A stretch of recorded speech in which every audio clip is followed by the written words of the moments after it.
After I finish with this, I'm going to be setting up a scholarship.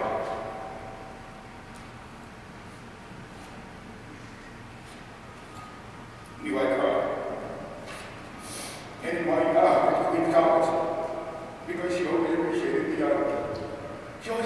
what Queen's College had done for her and given her the opportunity to become a doctor. So I thought I was going to, well, I haven't done it, but I will be doing this starting this week because I have time. Talking about setting up a scholarship either for women in science or for women in medicine, because I think she'd like it.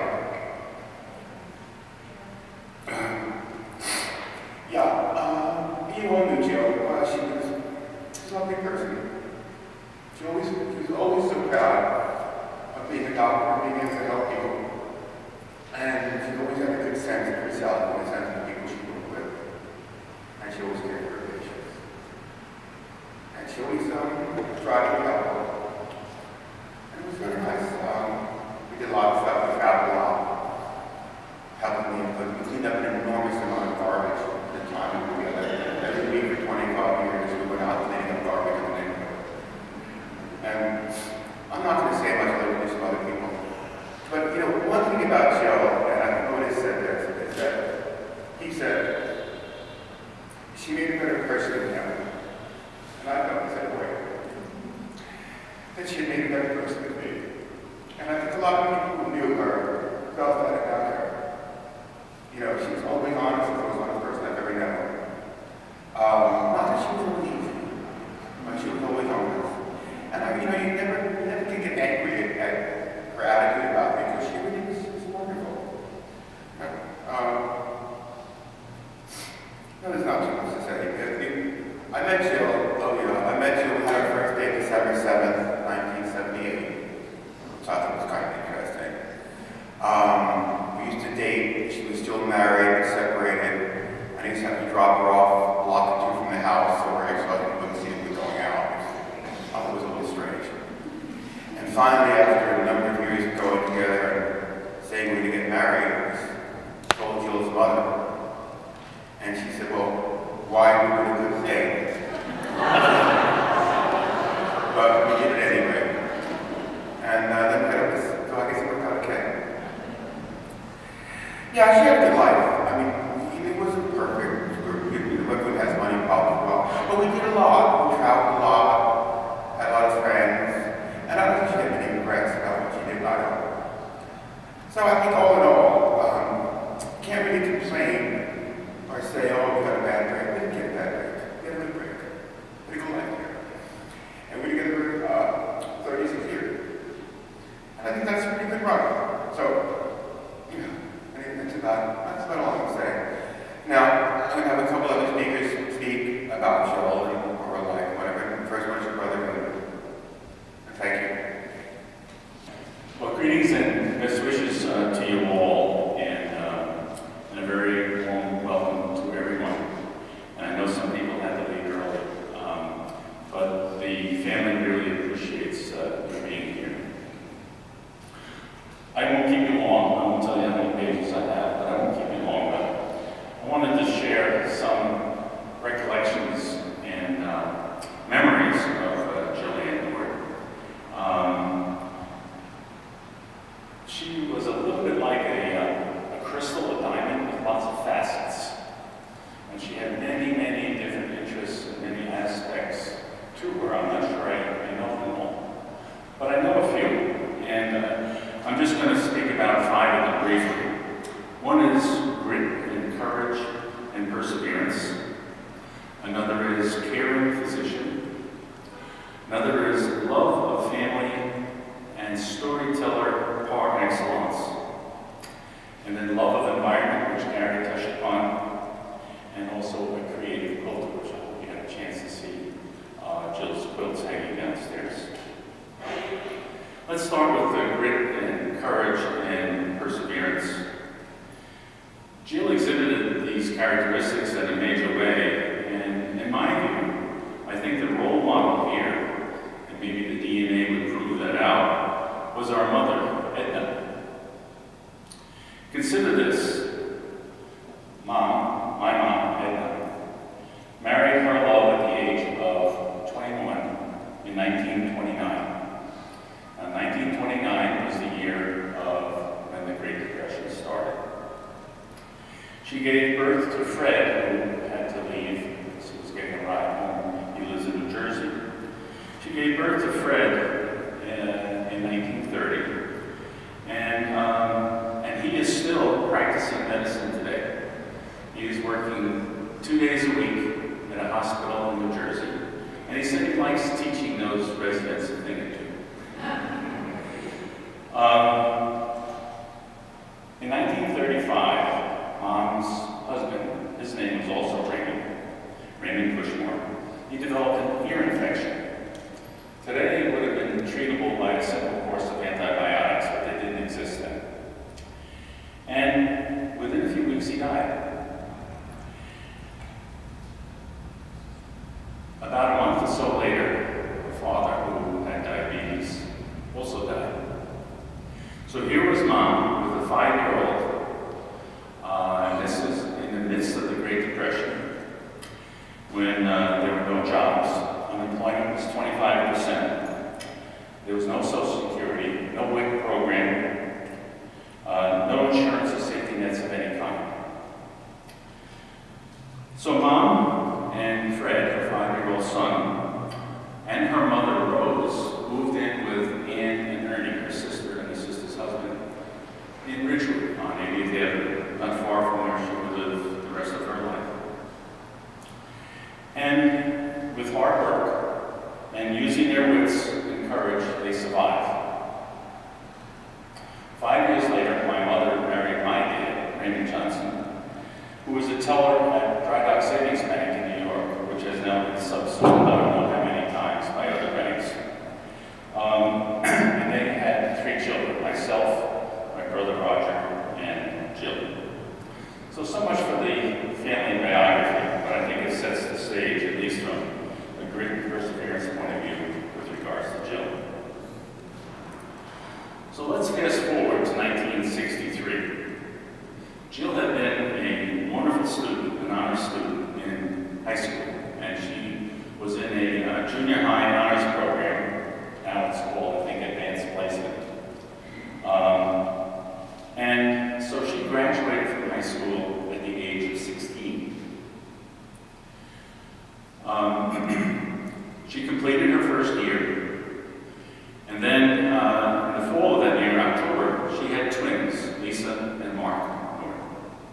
And Lisa is here. I think I saw Mark. There's Mark. So I'm using the word tiger mom before tiger was really applied to her mother back then. But when you look at the photographs of Jill with her children back in the 60s and early 70s, she was definitely a tiger mom. And she really took it seriously and with great love. So she put some of her own personal goals aside for a while, but she was still itching to continue her education, which she did, and as Gary alluded, she went to Queens College, and she got her BS degree in physics in 1976. And it took 10 years. That's perseverance. It was not easy, but she lived next door to Mom and Dad, and between them, they enabled her to do her coursework and her study. And again, I think this really demonstrated her inner strength and grit and perseverance. I didn't realize it, but she still had her sights set still higher. She applied and was accepted in the MD program at NYU Medical School. And I can remember visiting her in the first year, where she took us on a tour, and of course you always wind up in a cadaver room, right? And it was unlike anything I had ever seen. I'm trained as a chemist, so what I saw under those sheets was nothing like what I was exposed to. And I gained a lot of respect for Jill at that time, just seeing what she was involved with and what her work was like. You can imagine the extraordinary challenges she faced, both physical and mental, and with a young family. But she did it. She graduated in 1980. Now this is when the labor laws for the medical degree were non-existent basically, and they would make you work 100 more hours a week. And yet she was able to do all that was required to graduate from medical school. And I can remember in 1980 with Mom and Dad and Jill, we were sitting outside of Lincoln Center where the graduation took place. And I had a picture of her and Mom and Dad sitting by that little fountain out in the plaza area. And Mom and Dad were just so proud of what she had accomplished. And we have to remember that our parents were high school graduates. They never went to college, although I think they would have made great students. They were both very bright, but Dad's career was ultimately limited by this fact that he did not have a college degree. And even after working for over 40 years with Dry Dock Savings Bank, his retirement salary was on the order of about $25,000. But incredibly, through thriftiness and just planning ahead and with resolve, Mom and Dad were able to get all three of us through undergraduate school on a salary like that, with no debt. Now, it was a different time. Tuition was a lot less, and the board was a lot less, but still, it's absolutely unheard of today. And this was at a momentous time when HIV and AIDS reared its ugly head. The politics in D.C. were terrible at that time, and there was absolutely no concern and no research dollars for those impacted by HIV and AIDS. Jill would describe some of the patients to us whose immune systems were virtually non-existent. And when that happens, the opportunistic infections that occur in the human body are just awful to visualize. In my view, it was heartbreaking work, and I don't know how she managed it, but she did. For years, she did the best she could at St. Vincent's Hospital, a Catholic hospital in the village, caring for these patients. And while initially the diagnosis and treatment options were very limited, as research began to develop, new therapies came out, and she was able to then, I think in her mind, provide a greater benefit to her patients. And it was during this time that she began to write peer-reviewed papers. And she would occasionally send me some, because I was always interested in those kinds of things.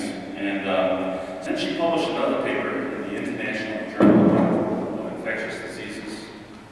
And this one is called Profound Neutropenia and Atypical Lymphocytosis in a Traveler to Ghana. So she was very active, very broad in infectious diseases, and she wanted to get the information out into the literature so that that information would be made available to other physicians dealing perhaps with the same problem. Another story is that she would read in medical journals on the way to and from the hospital, which in itself generated some interesting stories which she related so well. She tells of standing in a crowded subway car on the 14th Street line and reading one of her journals, and then realizing that there were funny things going on. And what she realized, there were a lot of people staring over her shoulder at the article that she was reading. And some of the articles, and perhaps it was this one, had really what I would consider gruesome photos of what happens to the human body when your immune system is gone. And it was just awful. But people being curious, they wanted to know. And so Jill would have a number of conversations with people in the subway about her work and about AIDS and about HIV. That was Jill. As a family raconteur, she really had no equal. She had a wonderful memory and an embracing style of conversation, and she would relate scenes and family stories that were not threatening but provided a humorous view of a particular situation. I will relate just one not sound the same. So picture Jill with a cup of coffee, perhaps with her legs crossed, perhaps with a cigarette, and talking. And the story goes something like this. Dad just loved fish. I think he figured that since they swam, they could be anywhere and everywhere he dropped his anchor and baited his hook. That was frequently not the case, however. And one time, Mom and Dad were out on Peconic Bay, and Mom had a good bite of a big fish on the end of her line. But she stood between a rod and Dad so that he would not see that she had a big fish on the line. Eventually, and then she would let out line for the next 20 minutes or so as the fish began to make her pole bend. Eventually, Dad did catch on and realized what Mom was doing. And so she had to reel in the only fish of the day, but it took her about 20 minutes because it was about 100 yards away. It was a quiet ride back to the boat dock. But Jill's style, tone, humor, and respect for every one of these stories were always a joy to hear, and I only wish that we had taped these. And maybe that's something all of us consider with an aging parent or a relative or a grandparent, is to take some of that family institutional history and record it. I think it would be a real treasure for everybody. With so many facets to Jill's interest, I'll only name a few. One was, and Gary mentioned it, care for the environment, and that she and Gary would go out with their garbage bags, and they would pick up trash along the Interborough or around the neighborhood. And in particular, they would focus on one underpass near the grammar school, via 68 Road, where I went to school. That underpass seemed to breed old refrigerators and old stoves. And after they had picked up as much as they could, it took a lot of work and a lot of phone calls to get the Department of Sanitation to come and pick up all that stuff, but they did. There was no sign along the road like you might see today where this road is maintained by Kiwanis Club or whatever. They just got that, they didn't look for any outward recognition, they just got that inner satisfaction of doing a job like that. Gary and Jill started on a project in Highland Park, and there's a reservoir up there, and it's not used anymore, and they began to try and see if they could turn it into a nature preserve, a birding area, and they had some success early on, but then it was reclassified as a dam. I believe it was a dam, and so being up high, where George Washington was trying to beat up the British unsuccessfully in 1777, was declared a danger, and so was being threatened with demolition. So as a tribute to Jill, this fall, Gary hired a lawyer, and this gentleman had connections, and it looks like, for now at least, that the area with the nature in that reservoir area is safe from development by the city. So we'll see. It's an ongoing battle, but it looks very positive. Of our own family, when she and Gary had a son, Otis, of their own, it was a very different experience for her. She was an older mom now, and she treasured that experience once again in a very, very different way. Finally, in closing, I'd like to offer a poem that Jill wrote about 2 years ago. The occasion was that I shared with her a poem that I had written. And a few weeks after I shared this poem with her, I received a note from her in January 2013. Quote, "You inspired me to write a poem, so here it is." Very correct. And this poem, this is for your information since you don't have it in front of you, it has no capitals, no punctuation in its writing. The sentences are very short, few words, and it's about 4 lines per stanza. So I will read that to you. Edges, leaves against the sky, silhouettes of birds in flight, a baby's head, a coffin, a mortarboard in blue or white, the diploma tube and ribbon, a veil, a ring, the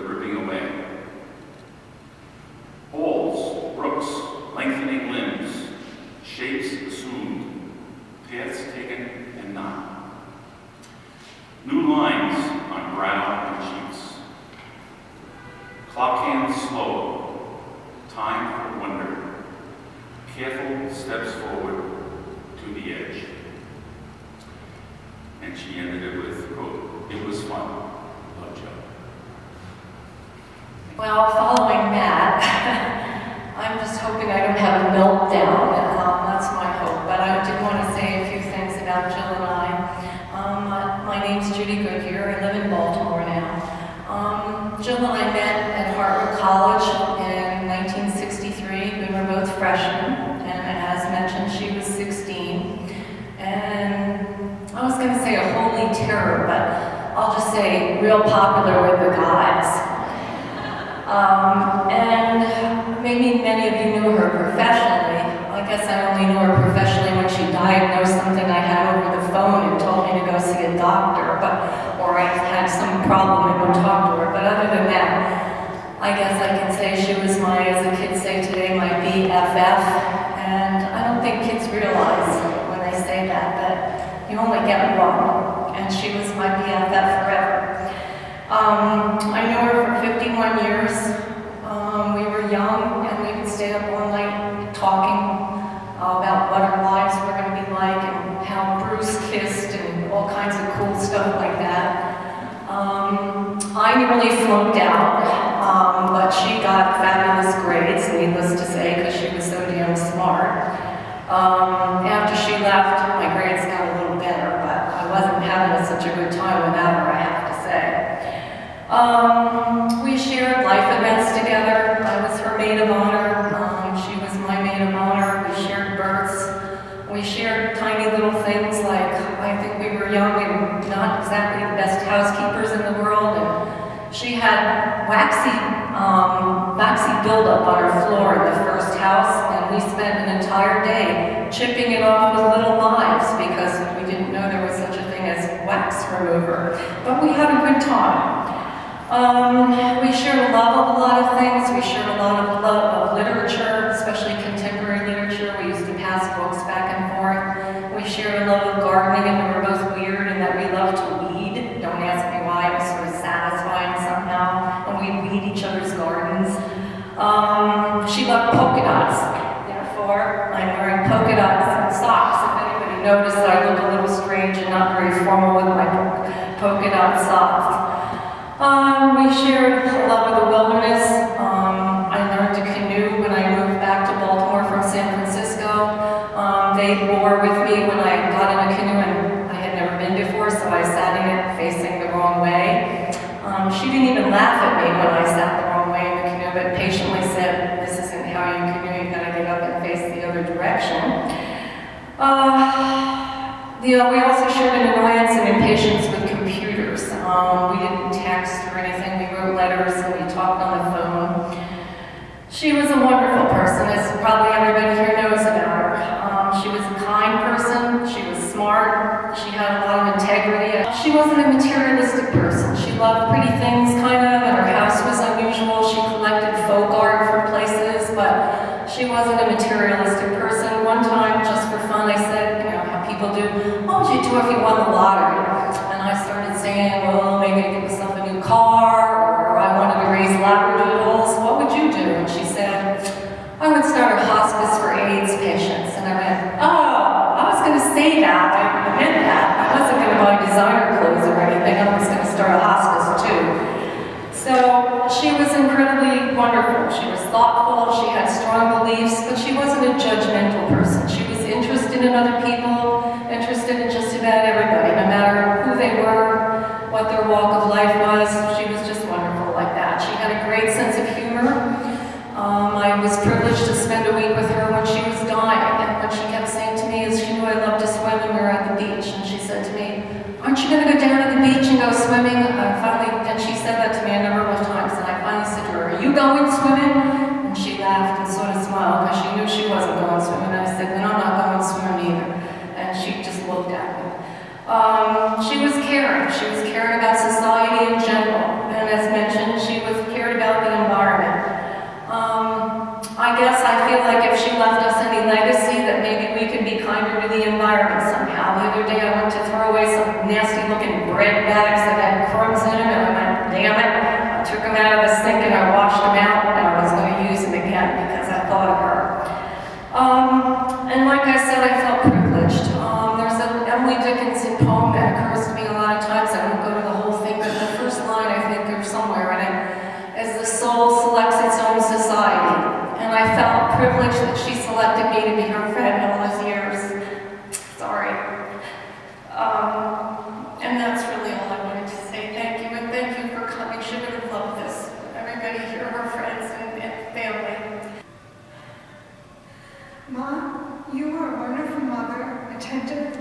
a unique and perceptive view of life, patient and caring, and a tireless worker and friend.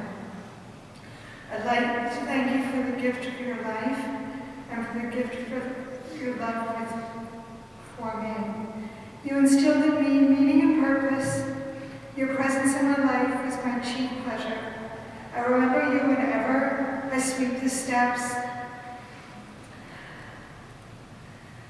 or put out bottles on the stairs outside for some unfortunate soul that you always remembered and cared about, and will try all the days of my life to tend to my family and those I love in this life.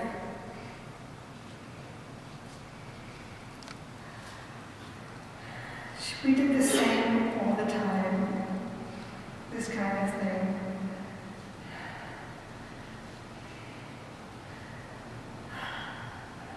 You know, I don't even know what to say except to say that she was a lovely person, and I can't believe that I'm ever going to be with her again, and I hope wherever she is that she is happy, and you know, I missed her especially this Christmas, because we always make Christmas cookies together every year for the last 43 years. And this year my father and I did that. And I just want to make sure that she knows that I always have her back down here and I will protect her and make sure that my family is as happy as they could possibly be. And to let her know that she will always be missed. This feels really weird. It's just a big church-looking place, which I haven't stepped into for probably a few decades. But I'm here because of Jill, and I do want to say a few things. I met Jill in the late 80s when I was a medical student at St. Vincent's Hospital when I was at New York Medical College. And I have to say I was an uprooted Floridian living in New York with no family and very, very few friends. And it wasn't a friendly, warm crowd in medical school, so I was very happy that I was getting to do my clinicals at St. Vincent's. And had done a few of the rotations, and then I did internal medicine. And when I did internal medicine, I interacted with Jill because she was an IT consultant. And I thought for the first time that I actually met somebody who was doing what I would want to do, and just made medicine brighter, more interesting, working with patients more compassionate, and that she really, really loved what she was doing. Not only taking care of the patients, but teaching the students and dealing with all of the difficulties of the AIDS epidemic, which wasn't an easy thing to do. Aside from that, I had a more sort of friendly, personal relationship with her because we became very good friends, and she definitely was my best friend. It's about us taking this time to really gain perspective on our lives. Look at ourselves in the mirror and see if the people that we aspire to be are the people that we really are. And that's one thing that gives me a lot of comfort. So I think that Mom was always true to herself. You know, she had a worldview and she lived by it. And I think if I could sum up the way she looked at the world in a single sentence, I think she believed in justice. So she believed that the sick had a right to be healed, and that the poor had a right to be fed, and the homeless had a right to shelter. And she loved Martin Luther King's world. She believed that the color of your skin shouldn't matter, your economic opportunity shouldn't turn on your gender, but it was really the content of your character. And I think that belief extended to animals. And she believed that the bird had a right to clean air, and that the fish had a right to clean water, and that the antelope had a right to be free from gratuitous killing. And I didn't always agree with everything that she thought, and I didn't always agree with her positions, but I always admired how true to herself she was, and how she really never sacrificed that. She never sacrificed that. You know, I think that if she could hear us now, if she could look back, I think she would be proud of the legacy that she left. I think, as my dad mentioned earlier, I think she did make me a better person. And I think she made a lot of the people who she touched better. So I think if we could use this time not to so much mourn her death, because I don't think she would want that, but if we could use this time to reflect on ourselves, because I think so rarely in life do we really get a chance to put things in perspective. I mean, it had never really happened to me prior to this, where you really get to look at yourself in the mirror and think about the kind of person you are, and the kind of legacy that you leave behind, and the kind of choices that you make. And for some people, they might value family. For some people, they might value money. For some, they might value power. I just think it's a time like this we have to look at ourselves and think honestly about the kinds of people that we are and whether or not we're satisfied with that. And I think that's something that Mom gave to me, is a desire to really improve myself and to work to be a better person. So I think the next person is Bill Mandel, who worked with Jill for 22 years. Thanks.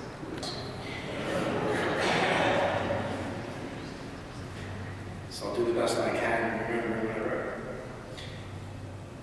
One of the things that Gary wanted is be up here is because I knew Jill from the work perspective.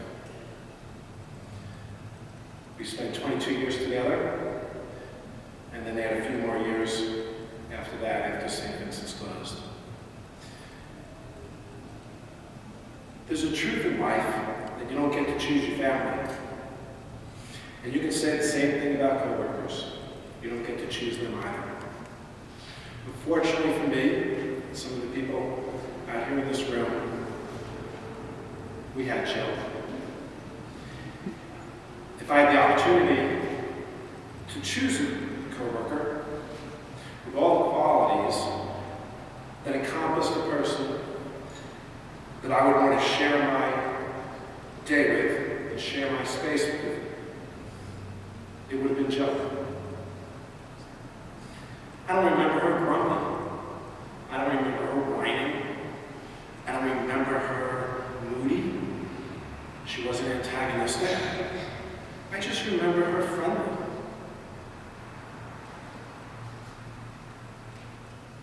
A warm, welcoming person that you were happy to see. Whether she was the first person that you saw in the morning when you came to work, she was the person that you saw when you go to lunch, or she was the last face you saw when you were leaving. You could confide in her. She was the one you asked for advice. She was the one that you discussed the case of the day with. She was the one you vented to. She was the one you talked to when you just wanted to kill time. She was clearly one of the best doctors I've ever known. And I'm not just saying here, that's because I'm standing up here. But I thought many years ago, if I ever got sick, Jill was going to be my doctor. In the old words of a fellow who became my friend Asa, now I need my glasses, she was the most genuinely compassionate person that she had ever met. She was so brilliant it was almost comical. Rita, who's also sitting out here, told a story of Jill on 9/11. Jill was the physician in charge of this large makeshift area that was created in an old gym. And Rita said that she remembers Jill just her calm, her reassuring, compassionate demeanor towards these frightened and very stressed people on this horrible day. But Jill had a way with patients, and it wasn't 9/11, it was just an ordinary day. Every doctor and every nurse who worked in the HIV clinic knows that all the patients that nobody had the patience for and would consider difficult were assigned to Jill. If I said Jill never complained, that would not be true, because actually I remember her complaining one day. On an initial visit, she was assigned a woman who was pregnant, non-compliant, drug-using, homeless, bipolar, had full-blown AIDS, and numerous body complaints. Jill's particular beef, though, was that they only assigned her 30 minutes to see that patient, and that she clearly needed more than an hour of Jill's time. She was the epitome of a doctor. She was the doctor that everybody wanted.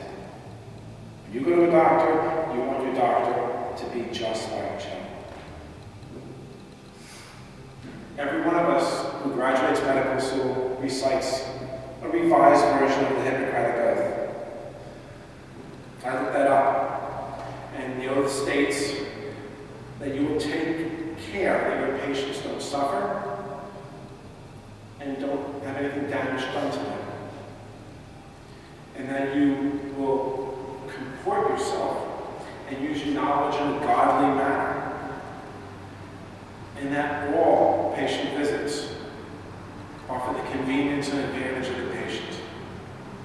Jill lived those words as a doctor.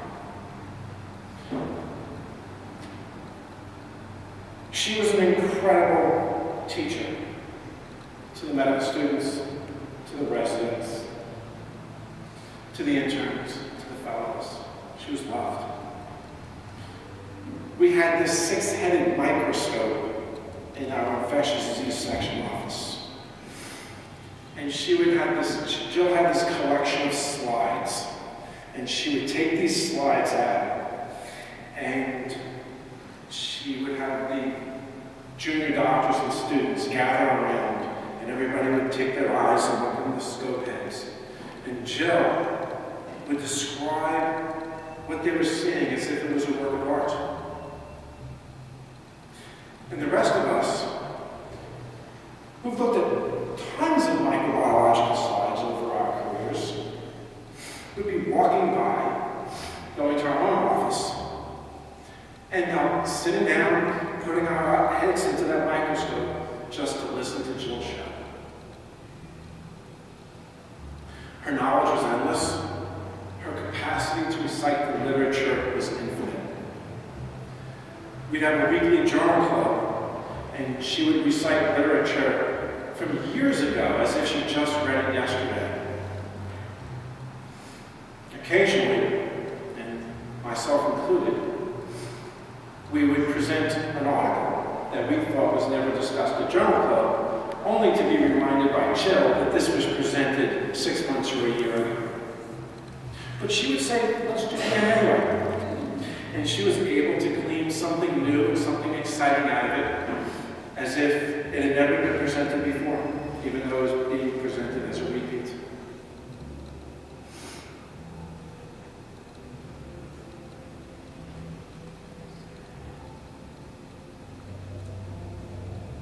There are countless doctors, some of them sitting in this room, who are very likely influenced to be the best doctor that they could possibly be. Without even trying, she was the perfect role model. The only problem, it was a model that very few people could ever hope to be. For years, Jill spent the majority of her time sharing her home with her family and her office with Glenn. Glenn was here, I don't see him now. And, oh, there he is. And I asked him what he remembered about Jill. And I like this. He said when he thinks of Jill, he gets a wonderful feeling inside and smiles. In his own words, he said that she had a heart of gold, only matched by her intellect. Was never judgmental, someone said that before. And she had a remarkable social conscience and commitment. We'll all have our own visual memory of Jill. Otis is correct that Jill probably is gone. And I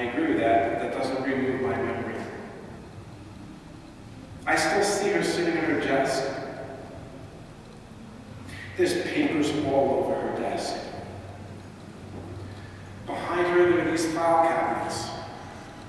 A couple of drawers of the file cabinets are half open. There's a picture of Otis when he was about 5 years old. She never moved it. He grew, but that picture stayed there. I still see it. And she looks up and she's smiling at me. Her eyes, her ears, her facial expression, they're all ready to welcome me into her office and listen to what I have to say. We would then engage in a conversation, and even if that conversation was just for a few minutes, it was probably going to be the most meaningful conversation I was going to have that day.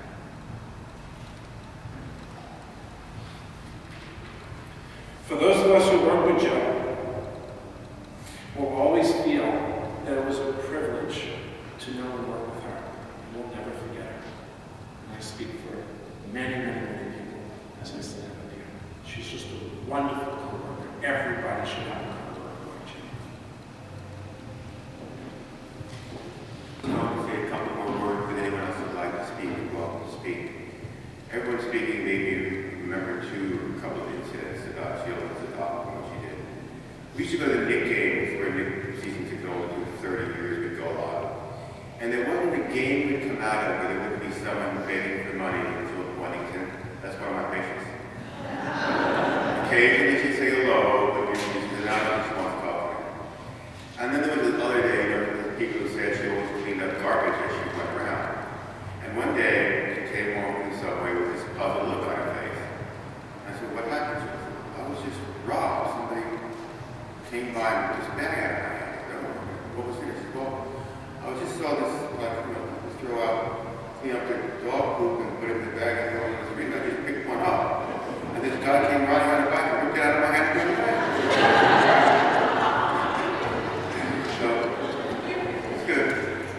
But that, I don't know what else to say. It's been hard to talk. But she will be missed. And if there's anyone else who'd like to make a comment, welcome to us. My name's Sophia. I know Jill because she was my great aunt. She would bring me to the dump every time I visit her. We would give ball caps and all the garbage. She brought a smile to a lot of people and faces. Jill was always happy. She never was really that upset about everything. She was very enthusiastic. She was funny. She always made everybody feel like they were at home. So I hope I can see her one day again. I met Gary and Jill through my late husband, Henry, who went to college with Gary and Roger at Bard, and I went to Bard too. And I remember when I first met them, my husband Henry was so excited to have me meet them because he felt that they were one of the most special people in his life. And I have to agree. Gary and Jill, I feel the same way Manny does. They're really like my family. When I met Jill, she was just getting married to Gary, and they were so happy. And I remember, I just remember some really great scenes, like when Jill was pregnant with Otis. We went out to dinner one night in the city, and she had on this beautiful white dress, and I saw right away that she was pregnant. But I waited for her to tell me, and it was just such a beautiful moment. It was such a beautiful evening, and I'll never forget it. And just her joy with Otis. I took care of Otis when Otis was little, and that was one of the happiest times of my life, was taking care of Otis when he was a baby. And just the joy that Gary and Jill brought to me and my family, and when my husband died, the incredible support that I received from Gary and Jill and their extended family has been life-saving for me and for my son. And I know this is corny, but Jill, she was a quilter, and quilting is a collective activity in a lot of ways, piecing together fabric and sort of trying to, be in a community with other people with quilts. And I don't know, Jill exhibited all of those qualities. She really formed a community. She formed a really great family. And like everyone here, you know, a great deal of respect and love for her and for the whole family. So that's what I have to say.